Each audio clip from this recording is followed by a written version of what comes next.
Guys, welcome back to my channel at welcome po sa ating munting kusina. Meron pa tayong iluluto.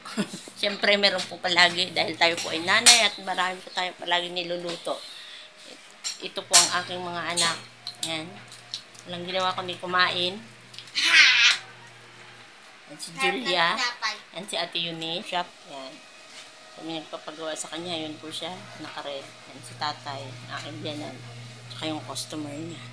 So, yun, nandito po tayo ngayong umaga para po tayo po ay magluto. So, hindi ko po alam kung anong ating iluluto kasi sari-sari na naman po ang dumating sa ating blessing. Ito po, meron dinala si tatay na ano to? Pusit. Yan. Pusit na pero nagulam na po kasi kami ng pusit ng last time, no? Nagulam na kami. Parang sobrang lapit yata ng aking camera. Bakit ganon? Eunice, tingnan mo. Sobrang focus. Eunice, tingnan mo. At, ayan pong mga anak ko ay sobrang focus din po sila sa cellphone. Kaya kapag kaya tawag mo po, wala silang hindi po sila attentive. Yan. Kasi nakapokus ba sila sa pagkain at sa cellphone. So, yun, ngayong umaga po, ay meron po tayo dito iluluto. So, meron po akong kalabasa dito, at saka sitaw, at saka okra. Yun nga po pala, nung last time, magpunta po kami doon sa bukid, nanguha po kami ng okra. Yan po sa bahay ng kaibigan ko, dinalahan po siya natin ng isda, at saka ng tuyo.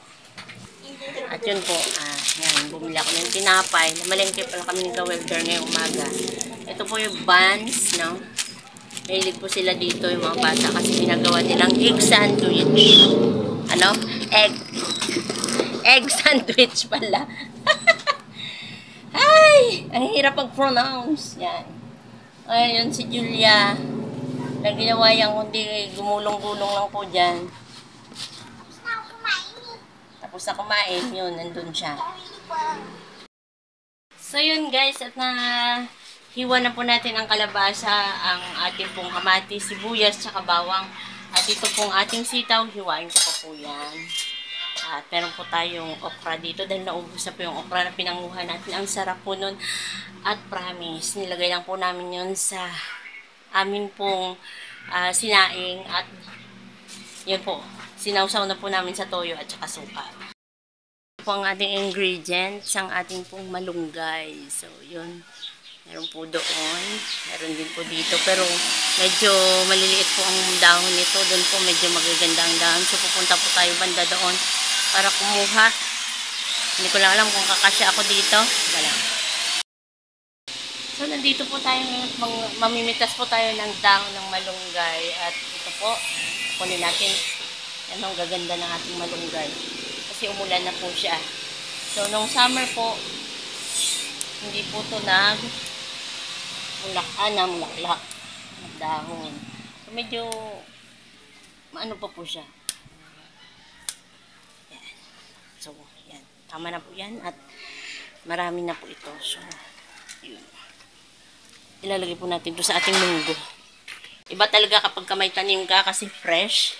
Makukuha mo, yan o. Green na green. Hugasan natin. Yan. Yung nakikita niyo po yun na nakasabit yan po ay ating tuyong dilis. Yan po. Kuha tayo dyan para ilagay po dito sa ating dahon ng malunggay. So, hugasan po natin.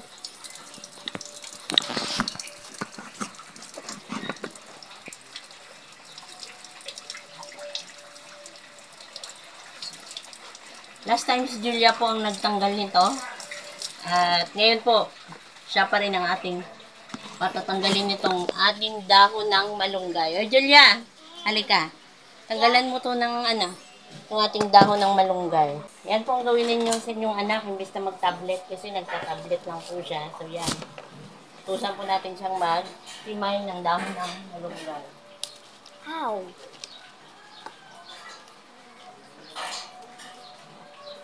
Ano na yan? Oops. Tatanggalan mo rin. Ganito kahahaba. Yan. Tatanggalan mo rin siya. Ganito. So, tuturuan po natin si Juliang magtanggal. Para matuto po siya. Naghimay ng dahon ng malunggay.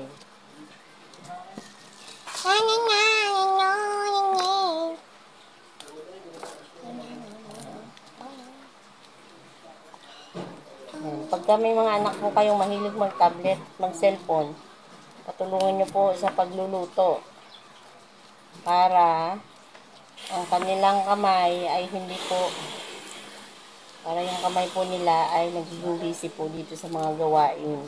Kaya po nitong paghihimay ng dahon ng malunggay. So, yun. At maya-maya pa konti at okay na po ang ating nilagang munggo. This po ay lagi na lang pong naglalaba. Ang aming pong labandera sa bahay. Ang aming chimay, ang aming muchacha. Hindi po. Naglalaba lang po yan pag inuutusan. Pag hindi. Bakit? Masipag po yan, masipag. Masipag ka ba?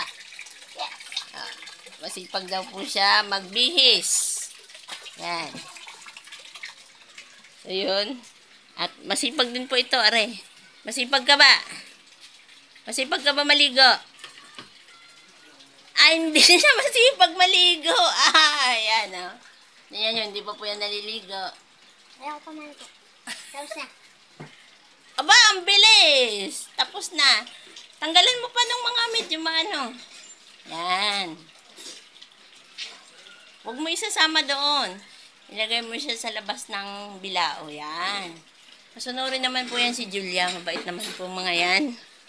Basta hindi po nakahawak ng cellphone. Ayun si Ate Eunice, may cellphone pa rin doon, no? Kahit naglalaba. Yan, yung kanyang anting-anting.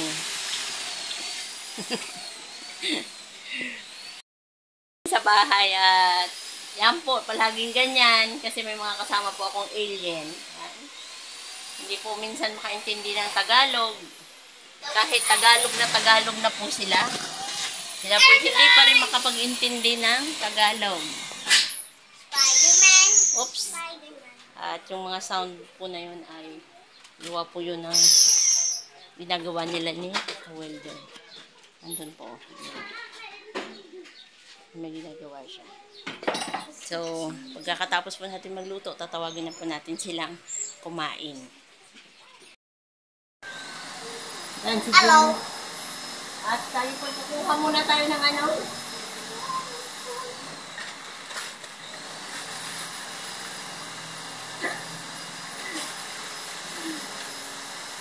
Kasi tinatago ko yung tuyo na atin hong pinuyo last na mga araw, yung summer. Pag marami pong isda na nalaan tatay, ako po talagang nagtutuyo. So ito po. Ito po ang ating ilalagay sa ating munggo. So, ito po. Yan. Yan po ay dilis. Dilis po yan. Natin pong pinuyo. So, ilalagay po natin doon. Ang gagawin ko po muna, mahalo po siya ibang ano ibang tuyo. Pero it's okay. Siguro kukuha tayo ganito lang. Pero ang dami na po nito. Po natin itong ating dilis. Ano muna natin. At yan po, marami pa po yan, oh. Yung tuyo na yan. So, abutin pa po yan siguro ng ilang buwan. Yun. Ayan. So, pagka medyo okay na, sobrang lakas po ng ating apoy. So, okay na po ito. Lagay lang naman po natin pansahog. Nandito na po lahat ng ating ingredients. Nandito na po ang ating dilis na niluto ko na po yan. Tapos ito po yung sitaw, kalabasa, tsaka okra. Pinagsama ko na. Yung ating munggo, yung ating sibuyas, bawang, at tsaka yung ating karning baboy. So, So, nandyan po si Ate Eunice naglalabada.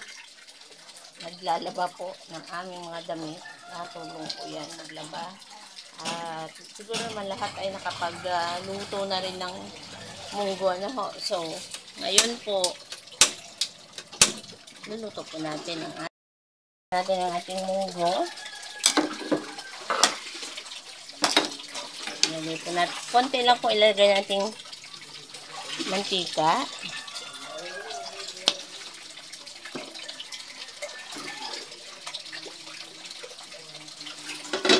Kasi meron po tayong baboy. So, ilalagay po natin to.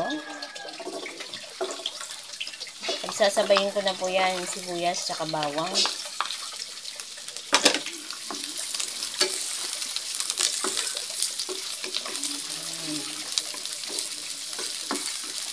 Hindi naman po Biyernes ngayon. Ngayon po ay Tuesday. Ngayon po ay July 17.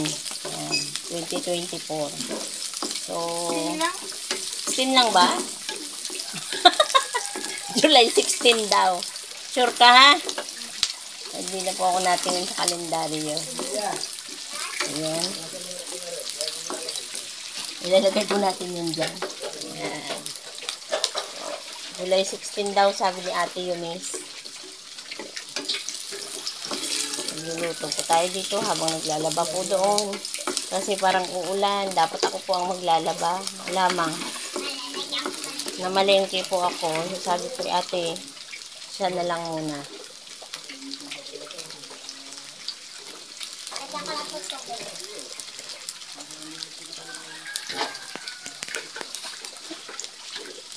Yan.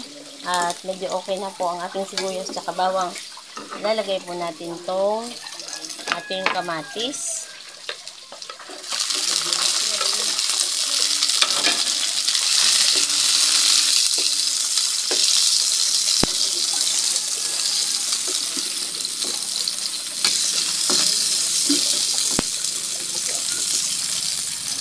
Iba talaga ang mabango talaga. Isasangkot siya lang po natin to.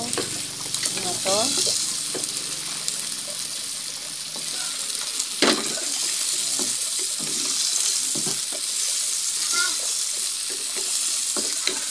So, dito po sa probinsya, tayo po ay talaga pong may access sa mga gulay, sa isda, kasi malapit po tayo dito sa dagat. Malapit din po tayo sa bukid. Mga siguro, pag pupunta ka ng mga bukid-bukid dito, ay mga mga 20 minutes, 15 to 20 minutes, balikan na po yun. So, kung gustuhin mo talagang manguha ng mga fresh na gulay, at isda, o ano man, yun. Lalakad ka lang konti o sasakay ka lang ng tricycle. Nakakakain ka na ng mga fresh na mga gulay at isda. Sa palengke din naman po, marami din po naman. Kasi meron ho mga nagtatanim po ng mga gulay dito lang sa malalapit. Dinadala din po doon. Yan, okay na po yan. Lalagay po natin ang ating baboy.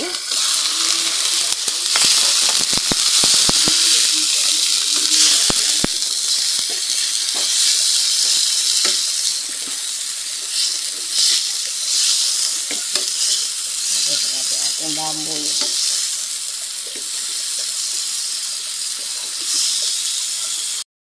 Okay na po, ilalagay po natin ang ating munggo. Ayan. Nagulat ako, pumuputok.